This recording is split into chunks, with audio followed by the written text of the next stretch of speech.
Hello friends, welcome to KD classes. आज बहुत समय के बाद आपके सामने एक वीडियो लेकर आया हूँ और इस वीडियो में मैं क्लास 10th सीबीएसई वालों का previous year 2023 chapter wise prepare कराने वाला हूँ। तो आप मेरे साथ एंड तक बने रहिएगा। पहले चैप्टर का नाम है रियल नंबर।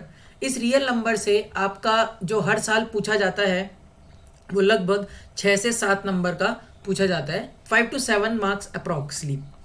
तो अब क्वेश्चन नंबर 1 से स्टार्ट करते हैं। ये एमसीक्यू आया था 2023 में।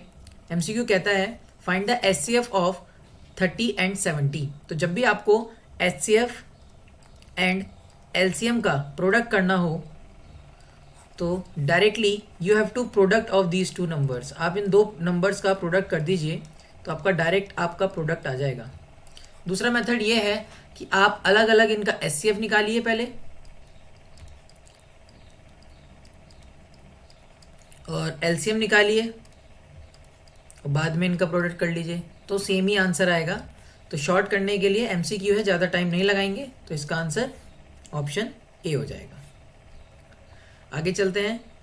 पूछा है द नंबर 5 माइनस 3√5 प्लस √5। तो -3√5 प्लस √5 इज 5 माइनस 2√5। बोला है क्या ये रैशनल नंबर है, क्या ये इंटीजर है, क्या ये इरेशनल नंबर है। तो सीधी सी बात है, इसको हम P/Q के फॉर्म में नहीं लिख सकते क्यों, तो ये एक इरेशनल नंबर है। ठीक है। अब बोला है what is the HCF to the LCM, नहीं, the ratio of the HCF and इनका एचसीएफ और एलसीएम इनका वो पूछा है कंपोजिट नंबर का एंड लीस्ट प्राइम नंबर का। Okay fine. तो अगर हम बात करें प्राइम नंबर्स क्या होते हैं, प्राइम नंबर्स जो अपने टेबल में आते हैं और 1 से डिविजिबल होते हैं, लाइक 2, 3, 5, 7, 11, इस तरह से आपके प्राइम नंबर्स होते हैं। रेदर दैट इनके अलावा आपके कंपोजिट नंबर होते हैं। कंपोजिट नंबर 1 ना तो प्राइम है और ना ही आपका कंपोजिट है। 1 ना तो आपका प्राइम नंबर है ना आपका कंपोजिट नंबर है। तो पहला कंपोजिट नंबर आपका है 4, दूसरा 6, 8, 9, 10, 12, 14, इस तरह से जितने भी नंबर हैं ये सारे आपके कंपोजिट नंबर्स हैं। ठीक है। तो बोला है the least composite number, least composite number is 4 and the least prime number, least prime number, what is least prime number, least prime number is 2। इनका एचसीएफ टू द एलसीएम, तो अगर इनका एचसीएफ देखें, एचसीएफ ऑफ 2,4, तो यह आएगा 2 × 2। 4 के लिए फैक्टर करेंगे, मतलब एचसीएफ इनका 2 आ जाएगा। और एलसीएम देखेंगे तो इनका एलसीएम क्या आ जाएगा, एलसीएम ऑफ 2,4, तो आ जाएगा 4 आ जाएगा। और इनका रेशियो करेंगे एचसीएफ टू द एलसीएम, तो आ जाएगा 1:2 का रेशियो, 1:2 का ratio. Now this is 3 marks question and very important in upcoming exam. Prove that √3 is irrational, prove that √2 is irrational, prove that ये इरेशनल वो इरेशनल। ये वेरी इंपॉर्टेंट टॉपिक है for the examination point of view. हर साल इस पे question आ रहा है, 3 मार्क्स का क्वेश्चन आ रहा है, 3 मार्क्स आपको देकर जाएगा। और ये क्वेश्चन हर बार इसी तरह से करना होता है, इसमें कोई अलग साइंस नहीं लगनी है, हर बार सिमिलर पैटर्न है इस क्वेश्चन को करने के लिए। सबसे पहले हमें let us assume that √3 is rational number. मान लीजिए कि ये रैशनल नंबर है, इज रैशनल नंबर। अगर ये रैशनल नंबर है तो it can be written in the form of P/Q। हम इसको P/Q के फॉर्म में लिख सकते हैं अगर ये रैशनल नंबर है, सो दैट, या बोल सकते हैं हम such that √3 P/Q, such that √3 is equals to P/Q।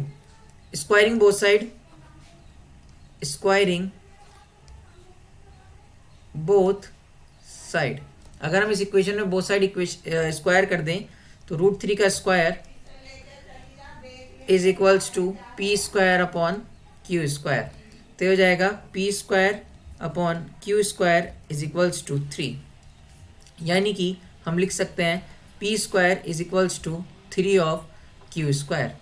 यानी हम बोल सकते हैं कि P square is multiple of 3, या फिर हम बोल सकते हैं 3 is the factor of P square. हम बोल सकते हैं 3 is a factor of Q square.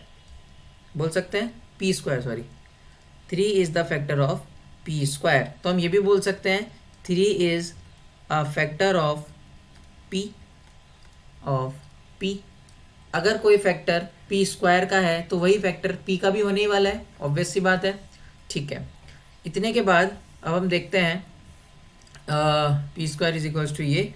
After that अगर हम बोलें, अगर ये इसका फैक्टर है तो हम बोल सकते हैं is equal to 3 times of M. हम बोल सकते हैं ये 3 टाइम्स ऑफ एम के बराबर है।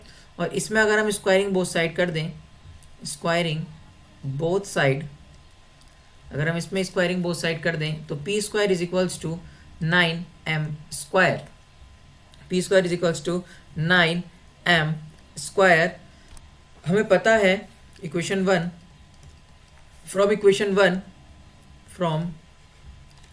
1 हम बोल सकते हैं, हम बोल सकते हैं कि पी स्क्वायर आपका 3q स्क्वायर के बराबर है। तो यहाँ पे लिख सकते हैं 3q square is equals to 9m square.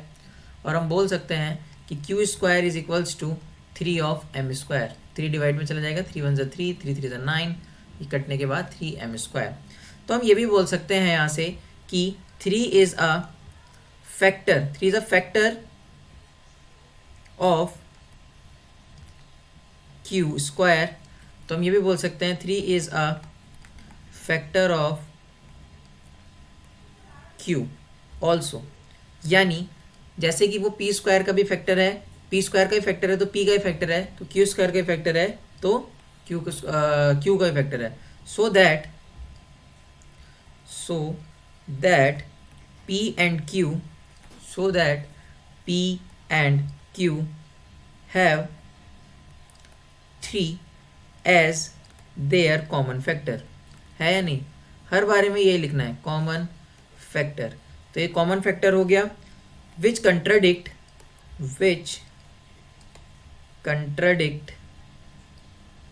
the fact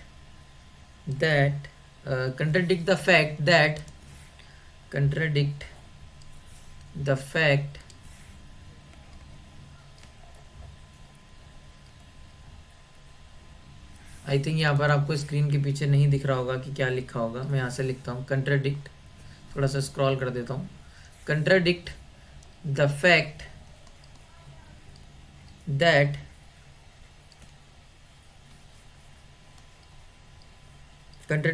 that P and Q are co-prime, so our assumption is wrong.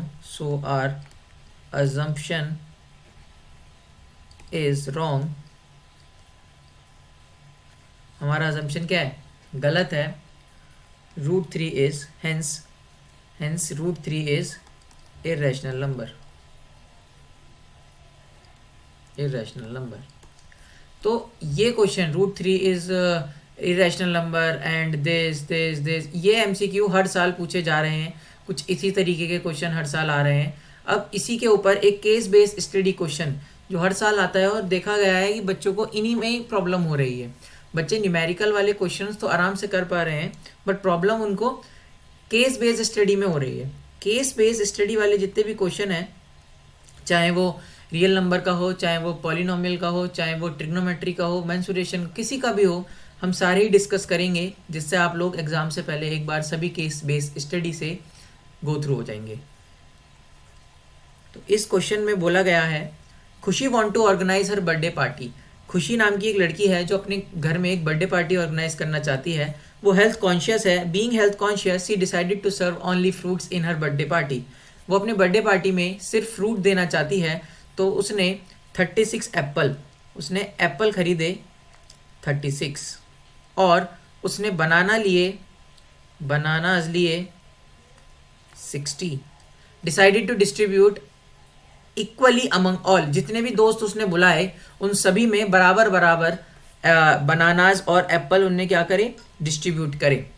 Now first part में उन्होंने क्या पूछा है, इन द फर्स्ट पार्ट उन्होंने पूछा है हाउ मैनी गेस्ट खुशी can invited at the most, कितने लोग उसने मैक्सिमम बुलाए होंगे। तो आप एक काम करिए, जब वो मैक्सिमम की बात कर रही है तो हम बात करेंगे हाईएस्ट कॉमन फैक्टर। तो you have to find HCF of 36, 60।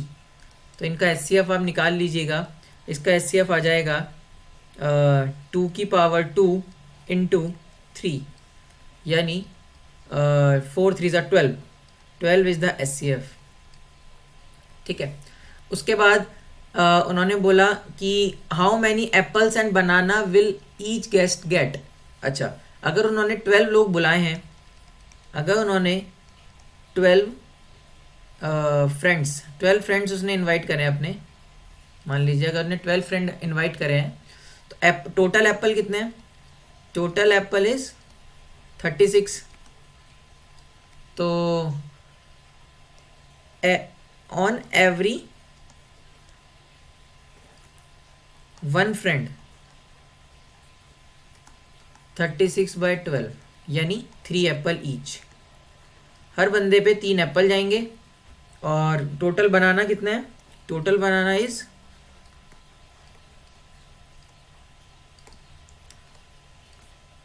60। तो ऑन एवरी 1 फ्रेंड, हर एक फ्रेंड पर कितने जाएंगे, 60/12 यानी 5 बनाना ईच, 5 बनाना ईच।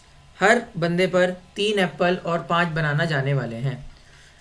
नेक्स्ट पार्ट बोला है if Khushi decides to add 42 mangoes then how many Khushi can invite the most. अच्छा, अगर उसने 42 गेस्ट और जोड़ लिए, मतलब 42 मैंगोज और मंगा लिए, अगर उसने मैंगोज और मंगा लिए 42, तो उसे कितने गेस्ट बुलाने पड़ेंगे जिसके पास वो पर्टिकुलर बराबर बराबर चली जाए। तो अब की बार हम एचसीएफ निकालेंगे 36, 60 एंड 42 का कंबाइन।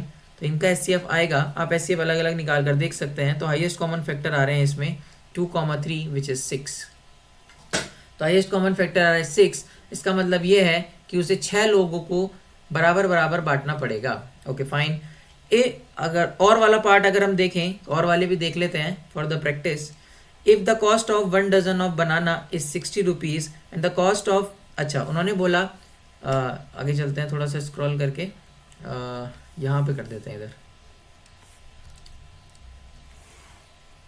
अगर उन्होंने बोला कि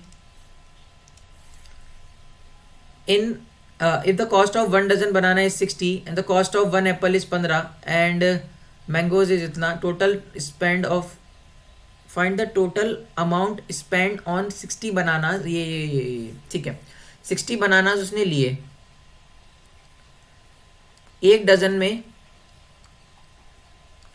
में 12 बनानाज होते हैं, यानी उन्होंने कितने डजन लिए, नंबर ऑफ डजन निकालना है हमको।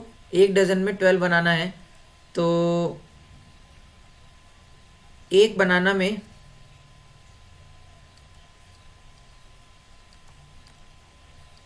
1/12, 1/12 डजन, 60 बनाना में 60 इंटू 1/12 यानी 5 डजन, यानी 5 डजन तो उन्होंने लिए बनानाज। फाइन। 42 उन्होंने लिए मैंगोज और 36 उन्होंने लिए एप्पल। ठीक है, तो टोटल कॉस्ट आएगी आपकी, टोटल कॉस्ट 5 डजन, एक डजन कितने का है 60 का, तो 5 इंटू 60 प्लस एक एप्पल है 15 रुपए का, और लिए कितने उन्होंने 15 इंटू 36 एप्पल्स, और प्लस उन्होंने 42 मैंगोज लिए कितने रुपए के, 20 रुपए का एक मैंगो है, तो तो उन्होंने लिए लगभग 42 मैंगोज़। तो 42 मैंगोज़ की कॉस्ट आ जाएगी यहाँ पर 42 इंटू 20। तो टोटल कॉस्टिंग आ रही है 1680 रुपीज़। अब इसे कैलकुलेट करिएगा तो आ जाएगा 1680 रुपीज़। रियल नंबर के 2023 में आए हुए क्वेश्चन हमने कवर कर लिए हैं। ऐसे ही हम धीरे धीरे 2022, 2021, 2018, 19, 20 पिछले 5-6 साल के क्वेश्चन पेपर से क्वेश्चंस आपके लिए लेकर आएंगे और इन क्वेश्चंस को कवर कराएंगे, जिससे रियल नंबर में आने वाले क्वेश्चंस का पैटर्न आप लोगों को समझ में आ जाएगा। Thank you for watching our video.